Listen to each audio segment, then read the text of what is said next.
here. Perfect.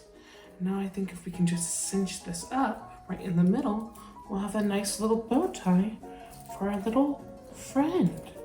And once everybody gets here, I can... Oh, hi. Welcome to Imagine with IlluminArt. My name is Mr. Justin, and today we're going to be learning how to make puppets. Puppets? Oh, hi, Barry. I didn't know you were coming over. Well, I saw the camera, and I just ran. Of course he did. Well, Barry, how are you feeling today?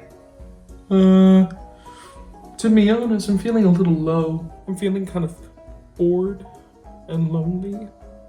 Oh, I'm so sorry. Well, maybe I can make you a new friend. You can do that? Of course, I love making puppets. Puppets are my favorite. Well, what are they gonna look like? Well, puppets can look like anything. We have sock puppets and stick puppets and marionettes and paper bag puppets. We have big hand puppets made out of fabric and foam like you. And then we have big full body puppets. Really? But aren't puppets kid stuff? I don't think so. I think puppets are an amazing way of exploring our creativity by being able to create the creatures and characters in our mind. We get to develop voices for them and get to manipulate how they move and talk with just the slightest of hands. They're a great extension of our own expression of art. That's what I've been working on with my students at PS69. Hi, everyone. I was telling them that puppets have been around for centuries, helping storytellers tell amazing stories by being an extension of themselves. You know, that's something we're going to learn about in the upcoming weeks, if that's okay with you. What kind of puppet are we gonna be making today? Well, we are going to be making my favorite, and it really doesn't take that much. There are a lot of materials we may need, but really, Barry, it's customizable to whatever you have at home, whether that be fabric, or Sharpies or fabric markers, felt or construction paper, pom-poms or little tiny buttons. It's really whatever you want. The most important thing is something that everybody has. What's that? A sock.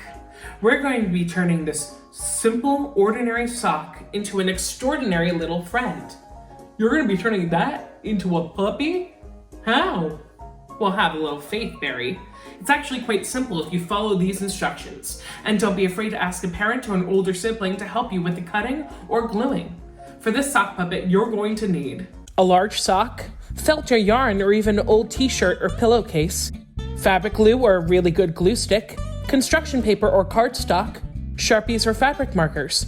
And that's just the basics. You can add whatever else you want to your puppy puppet. Customize them to fit your style and personality. First, we're going to start with the mouth. Take the construction paper or cardstock and cut out a small circle. I like to use a small juice cup to help me trace a guideline. Once you cut it out, fold the circle in half so it looks like an open taco shell.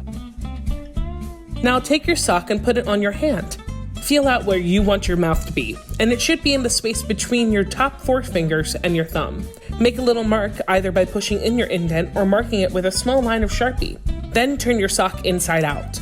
Find that mark, and then by taking your glue, glue the inside of your paper mouth into the indent and let it dry for a minute. You can even press it to make sure it really sticks. Then turn your sock right side out and see, you have a mouth. Next, we're going to work on the eyes. Place your sock on your hand again and find where you want your eyes. Mine are usually on my ring and index finger knuckles. Feel free to use a Sharpie and make 2 dots where you want your eyes to be.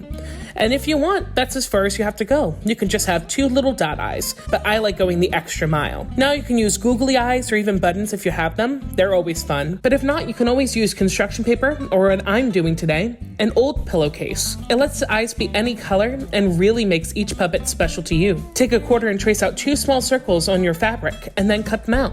Using the glue stick again, or even fabric glue if you have, put a small dab on each circle and stick them on your puppet where the 2 eyes are. And now your puppet can see! What we have now is just a simple sock puppet.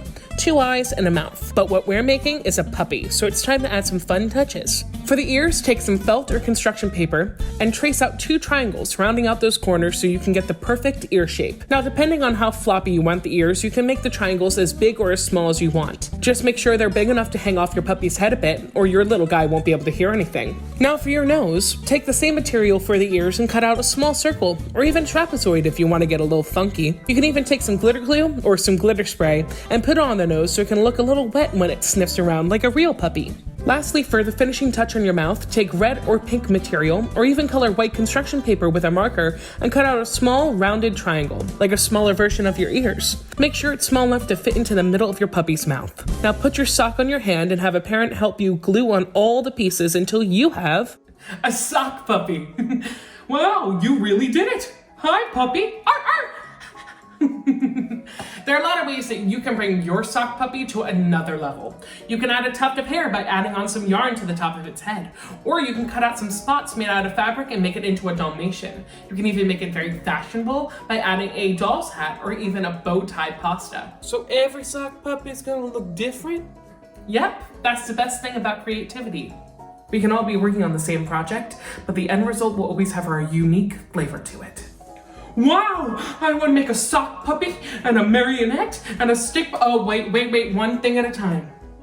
This week it was sock puppies, but next week, who knows? The most important thing is you make your sock puppy and then you share your pet with all of your friends and family. I know I can't wait to see it. Oh, does that mean we're done for today? Unfortunately it does, but we'll be back very, very soon. I want to say hi to all my students out there real quick. Hi PS19, PS49, PS57, and PS69. I miss you all so much and I can't wait to be back with you all very, very soon.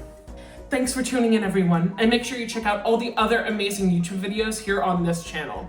And make sure you like and subscribe and tell your friends. Remember, keep those imaginations buzzing and stay creative out there. Bye! Bye.